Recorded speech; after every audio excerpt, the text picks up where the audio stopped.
Que diz a palavra do Senhor: tem misericórdia de mim, Senhor, porque eu sou fraco. Sara-me, Senhor, porque os meus ossos estão perturbados. Até a minha alma está perturbada. Mas tu, Senhor, até quando? Hein? Aleluia. Meus irmãos que estão, Glória a Deus. graças a Deus, estar presente com vocês, agradecer a Deus pela viagem tranquila e segurança que nós tivemos. A pastora não pôde vir porque quando não saiu, tem que ficar lá na gravação. Nós estamos aqui com os irmãos, devemos irmãos, pastor. De uma forma geral, né? Às vezes a gente até tem vontade de estar mais vezes aqui, mas a correria de trabalho, os compromissos nos impedem. Mas Deus é aquele que nos surpreende. Amém?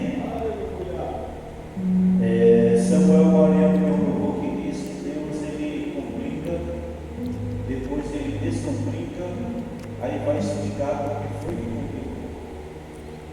A tradução ou interpretação que nós temos é que não há como entender Deus. Se a gente pudesse entender Deus, como Ele trabalha, qual é a sua vontade, como Ele age em nossas vidas, Ele seria um Deus com um D minúsculo. Mas uma coisa é certa, o Salmo diz que entrega o teu caminho ao Senhor, confia nele e Ele tudo fará. Né? Se o texto nos guia para isso, então vamos confiar no Senhor, mesmo nas circunstâncias que às vezes a gente não entende por que está acontecendo, o que está acontecendo, para que a gente possa viver segundo a vontade do Senhor. Amém? Eu vou ser breve, não vou me alongar, irmãos, não tenho expectativa, mas o livro de Salmos que nós acabamos de ler, nós vemos uma declaração do salmista, pedindo a Deus misericórdia, pedindo a Deus que o ajudasse, e o mais ainda, ele está declarando para Deus que ele era fraco. Ele era o que, irmãos? Fraco. Ele era fraco.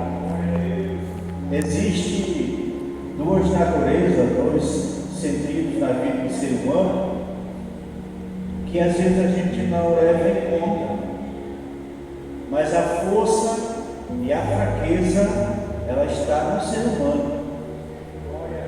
Por mais que diga que não, que é o forte, que é o grandão, que pode tudo, mas o tempo nos mostra que a gente não é tão forte assim como a gente pensa ser. Né? Então o salmista está declarando bem alto, pedindo a Deus socorro, Deus me socorra, Deus me ajude, pois o quadro que eu me encontro agora está uma aflição, uma aflição muito grande, e essa aflição está me deixando perturbado. Jesus ele deixa uma orientação lá no livro de João 14, primeiro, ele diz assim, ó, não se turbe o seu coração.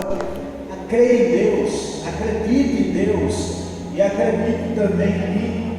Então ele faz uma promessa que um dia a gente está orando com Jesus dos céus. Você crê nessa promessa? Você crê nessa palavra? Amém? Como é que está a sua força aí hoje? Está forte? Quem está forte aí? Levanta a mão. Eu estou forte.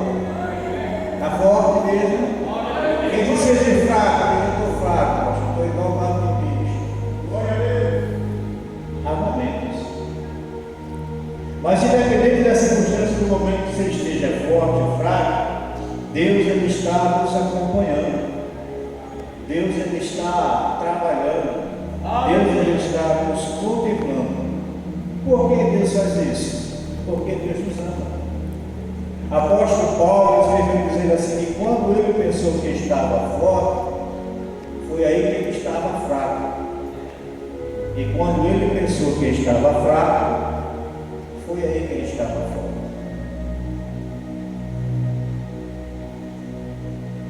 A Bíblia nos ensina que o Senhor fez o homem do pó da terra. Fez o homem da onde, irmãos? Pó da terra. Do pó da terra. Olha para cá, por favor. Você que a cara não ajuda, não, espere graças a Deus, olha para cá. A gente é feito do componente mais frágil que existe, a terra, apesar de que ele guarda riquezas. Ele guarda o quê? Riquezas. Que riquezas são essas? Na terra a gente vai achar o ouro, vai achar o diamante, vai achar a esmeralda, o rubi, tudo nela. Mas a terra em si ela é frágil. E desse ser frágil, desse componente tão frágil, que Deus fez o homem do pó da terra. E desse homem que foi feito do pó da terra, Deus escolheu a esse homem para ser a habitação, ser a sua casa. Você sabia que você é a casa de Deus, irmão? Sabia que você é a casa de Deus? Sabia disso, que você é a casa de Deus? Apesar das nossas fraquezas, nós somos a casa que Deus habita. A Bíblia diz que Deus não habita em casa feita por mão humana. Porque isso aqui tudo é perecível, mas o único que foi feito para viver para a eternidade fomos nós. E por que a gente não vive, pastor? Por conta do pecado e da desobediência. A nossa desobediência nos afasta de Deus. E quando a gente está longe de Deus, a gente fica fraco, vulnerável, fácil de ser abatido. Mas quando a gente está firmado na rocha, está com Cristo, às vezes o armário está vazio, às vezes foi o médico deu o diagnóstico, nada bom, nada agradável, eu até tenho essa vontade de vida, mas quando estamos em Cristo, a frase é essa: a última palavra é do meu Deus, e Ele é médico por excelência. Ele é aquele que faz o milagre, Ele é aquele que traz a existência aquilo que não existe, aquele que abre porta até onde não tem parede. Esse é o Deus que a igreja serve. Aleluia. Glória a Deus. O salmista está declarando a sua fraqueza, o seu desespero. Ele está clamando por socorro a Deus. E é isso que a gente precisa fazer quando a gente se sente fraco. Fraco espiritualmente, fraco emocionalmente.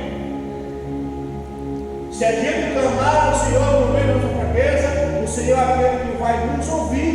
Às vezes demora ao nosso olhar, mas o Salmo 40 diz assim: ó, esperei com paciência no Senhor, e Ele ouviu para mim, Ele se inclinou para mim e ouviu o meu clamor. O nosso clamor tem que ser constante. Por que o crente tem que orar? Porque ele tem o interesse certo. Ele tem uma porta certa, ele sabe que se bater nessa porta, a porta vai se abrir.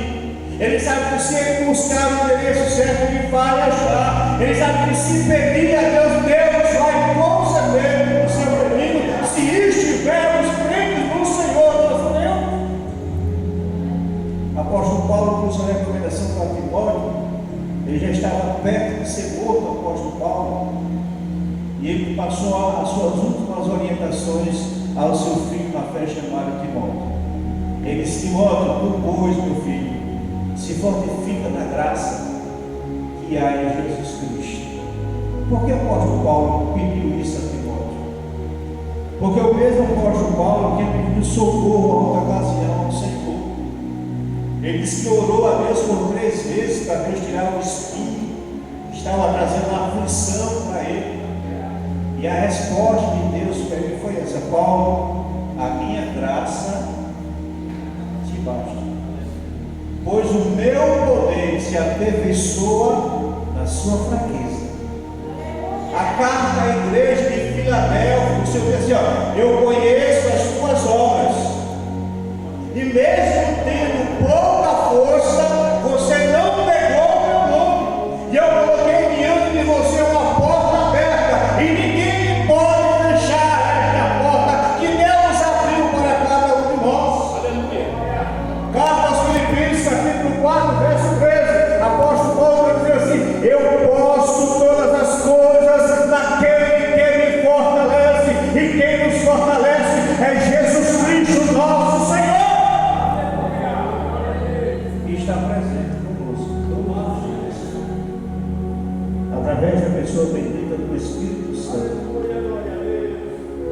Hoje nós temos um amigo fiel em todas as horas. Jesus hoje está sentado à direita do Pai, intercedendo por nós, advogando as nossas causas. Todas as vezes que a gente faz alguma coisa de errado, que a gente tropeça, que pede perdão a Deus, o inimigo quer nos condenar, nos acusar, nos destruir. Mas Jesus mostra que Ele nos comprou com o preço de sangue. E quando a gente se arrepende de coração, o perdão Ele é dado a nós. Então eu deixo um recado para você nessa noite. Quando você se sentir fraco, vá diante do espelho e diga: posso todas as coisas naquele que me fortalece. Por que isso, pastor? Porque lá no livro de Joel, no capítulo 3, que foge a memória, verso 10, está dizendo assim: diga o fraco, eu sou forte. Eu sou forte. Por que temos que trazer essa mensagem para a gente? Porque a gente é dado a palavras e a palavra ela tem poder. Se você disser para uma pessoa que ela não presta, essa pessoa não presta, ele não presta, vai chegar ao ponto que realmente ele não vai prestar, porque a palavra ela tem poder. Mas se você começar a determinar: não, eu estou curado no nome de Jesus, sou servo de Deus, as coisas vão melhorar, Deus abre as portas, vai trazer providência, eu sirvo ao Deus vivo.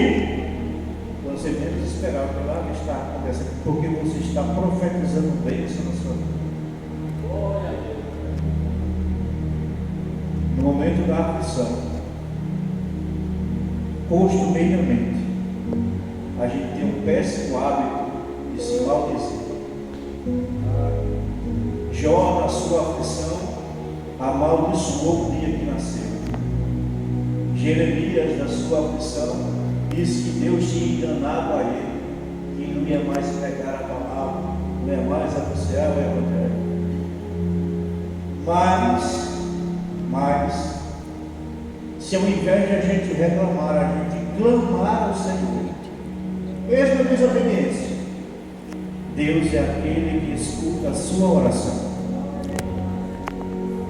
Nós temos um personagem chamado Jonas. Deus deu uma missão para ele levar uma mensagem para a cidade de Nínive. Ele tenta fugir, se acovardando de levar a mensagem do Evangelho que Deus havia entregado para ele, ou a mensagem de salvação para a cidade de Nínive, no Antigo Testamento. Pega um navio sentido contrário, acontece uma grande tempestade, ele está escondido. Os marinheiros do capitão lançam sorte para descobrir quem era o causador, descobrindo Jonas dormindo no porão do navio. O comandante: seu tormento, acorda, você não está vendo não que a gente está acontecendo? Invoca aí o teu Deus aí, quem sabe as coisas mudam de figura. Me diz quem tu és. Ele disse: eu sou servo do Deus Altíssimo. E por conta da minha falha, da minha covardia, veio esse mal contra todos vocês. Me lancem do mar, porque aí vai ser bonança para vocês. E assim fizeram com Jonas. Só que Jonas era engolido por um grande peixe. O texto vai dizer assim. E ele passa 3 dias no ventre desse peixe.